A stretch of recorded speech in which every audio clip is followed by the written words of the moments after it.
This is me रुचि। आज फिर आ गई एक नए वीडियो के साथ। अभी मैं ऋषिकेश में हूँ। हाँ, मैं अभी तक ऋषिकेश में हूँ, बट अब जाने का वक्त आ गया है। सिर्फ 2 या 3 दिन और हूँ मैं यहाँ पर, उसके बाद मैं मुंबई चली जाऊँगी। बुरा लग रहा है, पर फर्स्ट टाइम आके जब जा रही थी तो ज़्यादा बुरा लग रहा था। इस बार मैंने थोड़ा सा खुद के ऊपर काम किया, मतलब डिटैचमेंट के ऊपर से काम किया कि जगह से, इंसान से कैसे डिटैच हुआ जाता है। डिटैचमेंट का मतलब ये नहीं कि आपको उस जगह से, इंसान से प्यार नहीं है, होता है, प्यार भी होता है, सब कुछ होता है, बट ये हमें पता चल जाता है कि मोह हमें बांध के रखता है। तो अगर मैं इस जगह से अटैच रहूँगी हमेशा, तो मैं आगे बढ़ नहीं पाऊँगी, मैं मुंबई नहीं जा पाऊँगी, जो मुझे करना है मैं वो कर नहीं पाऊँगी। बहुत सारी चीज़ें हैं जो रुक जाएगी, स्ट्रक हो जाऊँगी। सो मैंने उस चीज़ के ऊपर से काम किया कि जो अभी फ़िलहाल के लिए ज़रूरी है वो करना ज़रूरी है। सो इस तरह से मैंने डिटैचमेंट के ऊपर काम किया और अब जाने का वक्त आ गया है। जा रही हूँ मुंबई अब मैं। और ये बताना चाहती हूँ कि आज मैं सुबह के 7:30 बजे आई थी इस्कॉन टेम्पल। मंदिर बंद था, पंडित जी ने बोला 8:30 बजे खुलेगा मंदिर, तो मैंने सोचा क्यों ना मैं गंगा घाट पे आ जाऊँ। अभी आपको पानी की आवाज़ आ रही होगी बिकॉज मैं गंगा घाट पे बैठी हूँ, तो ये लहरों की आवाज़ आ रही होगी, तो थोड़ा सा एडजस्ट कर लेना। और ऋषिकेश आकर मुझे बहुत कुछ समझ में आया। ऐसा नहीं कहूँगी कि एक बार में सब समझ में आ गया। मैं 2 बार आई ऋषिकेश, दोनों बार में ही मैंने बहुत कुछ सीखा। ऋषिकेश से मुझे इसलिए प्यार है बिकॉज ऋषिकेश ने मुझे खुद से जोड़ा है, मुझे बताया है कि मैं एक्चुअल में क्या डिज़र्व करती हूँ और मेरी लाइफ का पर्पस क्या है। मैं ये नहीं कहूँगी एग्जैक्ट पर्पस मुझे पता चल गया है, पर हाँ मुझे ये ज़रूर पता चल गया कि मैं जिस पाथ पे चल रही हूँ, जिस रास्ते को मैंने चुना है, ये मुझे मतलब मेरे लाइफ के पर्पस तक ज़रूर लेके जाएगा। देखो, लाइफ में जितने लोगों ने भी जन्म लिया है ना, सबके लाइफ का कुछ ना कुछ पर्पस है, बट हम इस दुनियादारी में, इस भीड़ भाड़ में इतना ज़्यादा भटक चुके हैं कि ना हमें पता है हमारे लाइफ का पर्पस क्या और ना हम जानने की कोशिश कर रहे हैं। देखो, चीज़ें हो ना हो बात की बात है, बट एटलीस्ट कोशिश तो हमें करनी पड़ेगी ना कि एक्चुअली हमें क्या चाहिए। लोग एंजाइटी, डिप्रेशन में इतना ज़्यादा जा रहे हैं। क्यों जा रहे हैं? क्योंकि वो अपने को जानने की कोशिश ही नहीं कर रहे कि उनको एक्चुअल में क्या चाहिए, ज़िंदगी से चाहिए क्या उन्हें, या उनको ज़िंदगी में लोगों को देना क्या है। जब तक वो पता ही नहीं चलेगा, आप ऐसे ही भटकते रहोगे, कभी समझ में नहीं आएगा कि आपको एक्चुअल में लाइफ में क्या चाहिए। तो मेरी लाइफ की जर्नी में जितना अभी तक मैं सीखी हूँ और जो सीख रही हूँ, मुझे इतना समझ में आया है कि लाइफ में खुद को वक्त देना बहुत ज़रूरी है। जब तक आप अपने आप को वक्त नहीं दोगे, आपको कुछ भी चीज़ें समझ में नहीं आने वाली। जो भी चीज़ें आप कहीं पे लाइफ में अगर स्टक हो, या आपको लाइफ में आगे करना क्या है, या आप करना क्या चाहते हो, कोई भी चीज़ अगर समझ में नहीं आ रहा है, तो आप खुद को वक्त दो, टाइम दो, और हो सके तो साइलेंट मेडिटेशन करो। साइलेंट मेडिटेशन ऐसा होना चाहिए कि ना आपको किसी से बात करना है, ना कोई एक्शन करना है, ना मोबाइल चलाना है, ना टीवी देखना, कुछ भी नहीं। सिर्फ आपको आप और आपकी सांसें ध्यान में रह जाए। एक टाइम ऐसा आएगा कि धीरे धीरे करते करते, मतलब जब मैं यहाँ पे फर्स्ट टाइम ऋषिकेश आई थी, तो मेरे एक सर है अनुज सर, उन्होंने साइलेंट मेडिटेशन मुझसे करवाया था, मतलब हम सभी स्टूडेंट से करवाया था। तो वो मेडिटेशन जब स्टार्ट हुआ, तो धीरे धीरे 2-3 घंटे तो दिमाग में काफ़ी चीज़ें चल रही थी, पास्ट की चीज़ें, फ्यूचर की चीज़ें, प्रेजेंट की चीज़ें, यहाँ वहाँ दिमाग बहुत जगह भाग रहा था। फिर एक पॉइंट ऐसा आया 4-5 घंटे बाद कि जब मैं एकदम शांत हो गई और सिर्फ मुझे मेरी सांसें समझ में आ रही थी कि मैं किसी से ब्रीदिंग ले रही हूँ, मतलब कैसे मैं सांस ले रही हूँ, कैसे मैं चल रही हूँ, मेरा मतलब लोगों से बात करने का तरीका क्या होता है, और क्या क्या चीज़ें मुझे बदलनी चाहिए खुद के अंदर। काफ़ी चीज़ें मुझे समझ में आ गई थी फर्स्ट टाइम मेडिटेशन जब मैंने किया था, साइलेंट मेडिटेशन, तब तो मुझे समझ में आया। जब पहली बार में मुझे इतनी चीज़ें समझ में आ गई, तो ये चीज़ अगर मैं कंटिन्यू करूँगी तो कितना कुछ समझ में आएगा। फिर मैं वापस ऋषिकेश है, सेकेंड टाइम मैंने फिर से किया, तो और भी चीज़ें समझ में आई। तो ऋषिकेश मुझे इसलिए प्यार है ना, बिकॉज मुझे खुद के बारे में बहुत कुछ इस जगह ने बताया कि मैं क्या डिज़र्व करती हूँ, मुझे एक्चुअल में लाइफ में करना क्या चाहिए, किस रास्ते पे चलना चाहिए। तो ऋषिकेश में आने के बाद इन चीज़ों से मैं जुड़ी और मुझे समझ में आया। मैंने रिसेंटली ओशो की एक बुक पढ़ी थी, जिसमें उन्होंने कहा है, ये चीज़ें तो हमें मतलब मुझे पता चल चुका था, लेकिन वो बुक भी मैंने 2 दिन पहले ही पढ़ा।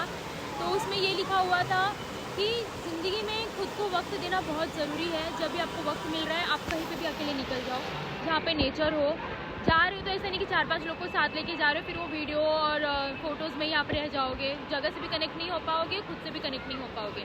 या फिर जा भी रहे हो तो ऐसे लोग होने चाहिए जो खुद भी अपना स्पेस लेने जा रहे हो और आपको भी अपना स्पेस दें।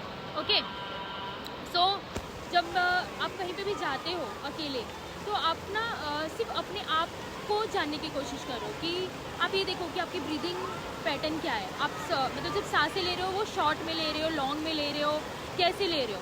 अगर आपकी शॉर्ट ब्रीदिंग है तो उस पर आप ध्यान दो, उसको इंक्रीज़ करने की कोशिश करो। बिकॉज जो भी चीज़ें हम मतलब जब भी आपको वक्त मिले तो आप अपने ऊपर ध्यान दो कि आप किस तरह से ब्रीदिंग कर रहे हो, कि आपका ब्रीदिंग पैटर्न जो है वो शॉर्ट है।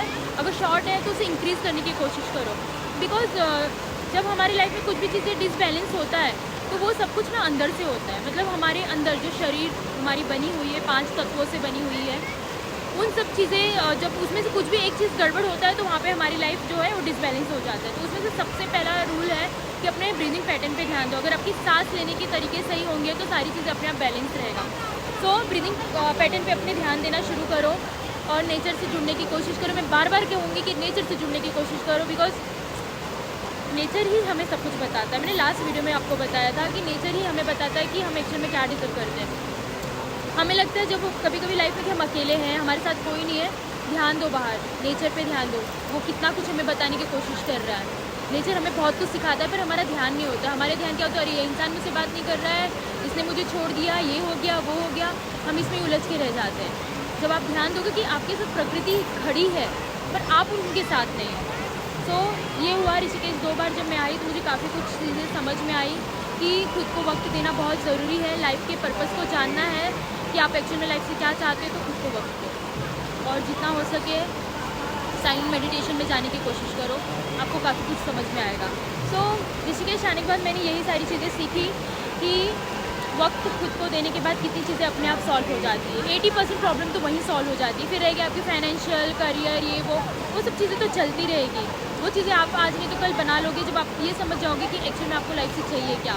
सो हम जब लाइफ में आए तो हर एक का एक पर्पज़ है ना, कि क्योंकि कोई ऐसी जन्म नहीं लिया। कितने लोगों का तो डेथ हो जाता है और उन्हें पता ही नहीं चलता कि उनकी लाइफ का पर्पज़ क्या था, वो आए ही क्यों थे इस दुनिया में। अगर हम आए हैं तो ज़रूर हम कुछ ना कुछ करने के लिए आए हैं यहाँ पे। तो आप जब खुद को टाइम दोगे तो आपको पता चलेगा कि आपको लाइफ से चाहिए क्या, या आप इस ज़िंदगी में लोगों को देना क्या चाहते हो। क्योंकि लेना हर कोई जानता है, देना कोई नहीं जानता है। तो देने की कोशिश करो। जब हम लोगों में प्यार बांटते हैं, लोगों को हेल्प करते हैं ना, तो वो जो खुशी होती है उससे बढ़कर कोई खुशी आपको कोई चीज़ खरीदने में या कोई आपको कोई चीज़ दे देगा उसमें वो खुशी नहीं मिलती जो अंदर से खुशी मिलती है किसी के लिए आप जब दिल से कुछ करते हो। तो मैं ये नहीं कहूँगी कि मुझे मेरे लाइफ का एग्जैक्ट पर्पस पता चल गया है क्या है, पर हाँ मुझे इतना पता है मैं जिस रास्ते पे चल रही हूँ, जो जर्नी मैंने चूज़ किया है, जो पाथ मैंने चूज़ किया है, वो मुझे मेरी लाइफ के पर्पस तक ज़रूर लेके जाएगा। इतना तो मुझे अनुभव हो रहा है, इतना मैं फील कर पा रही हूँ। महादेव ने इतना तो मुझे एक्सपीरियंस करा ही दिया है कि मुझे चीज़ें समझ में आ रही है कि एक्चुअली मुझे किस रास्ते चलना है और ये रास्ते पे चलकर मुझे क्या हासिल होने वाला है। सो पाना नहीं है ऐसा मैं नहीं कहूँगी, मुझे कुछ चाहिए ज़िंदगी से, पर ज़िंदगी में कुछ करना ज़रूर है लोगों के लिए, ज़रूरतमंद लोगों के लिए। सो पहले शुरुआत तो खुद से करनी पड़ेगी। जब तक आप खुद को नहीं जानोगे, जब तक आप अपनी मदद नहीं करोगे, तब तक किसी और की मदद नहीं कर पाओगे।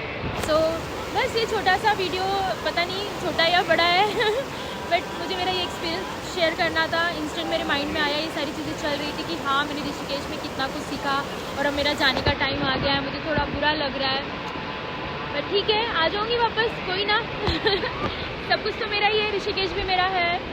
सब जब मैं जुड़ रही हूँ चीज़ों से तो सब सारी चीज़ें मेरी ही है। सो इस वीडियो को मैं यहीं पे ख़त्म करती हूँ, पर पहले नेचर ज़रूर दिखाऊंगी। मैं गंगा घाट पे बैठी हूँ, गंगा माँ को दिखाऊंगी कि कितना यहाँ पे सुकून है। और बाय द वे मैं कल गंगा स्नान किया था मैंने। भाई जो हील गंगा माँ करती है ना, वो कोई भी आप जाके, कितने सारे लोग लेते थेरेपी वगैरह लेते हैं, भाई इससे बेस्ट थेरेपी कुछ नहीं है।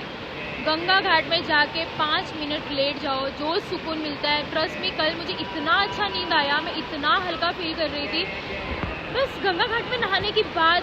मतलब यार इतना अच्छा है, मतलब ऐसा लगता है कुछ एक हीलिंग हो गई अंदर से। सो गंगा माँ है ही ऐसी, माँ है, नाम ही माँ उनका है, तो माँ हमको जितना अच्छा हील कर सकती कोई और थोड़ी कर सकता है। आप कभी देखो जब अपनी माँ को आप हक करते हो एक अलग ही सुकून मिलता है, मतलब वो सुकून कहीं और नहीं मिलता। वही चीज़ मुझे गंगा घाट में नहाकर मिला। बहुत सुकून मिला, अच्छी सी नींद आई मुझे, बहुत शांत हो गया मन मेरा, किसी से बात करने का मन नहीं हो रहा था, बस चलो तो बस हाँ बस इस चीज़ को महसूस करती रहो। सो प्लीज़ नेचर से जुड़ो, हो सके तो स्पिरिचुअल प्लेस पे विजिट करो।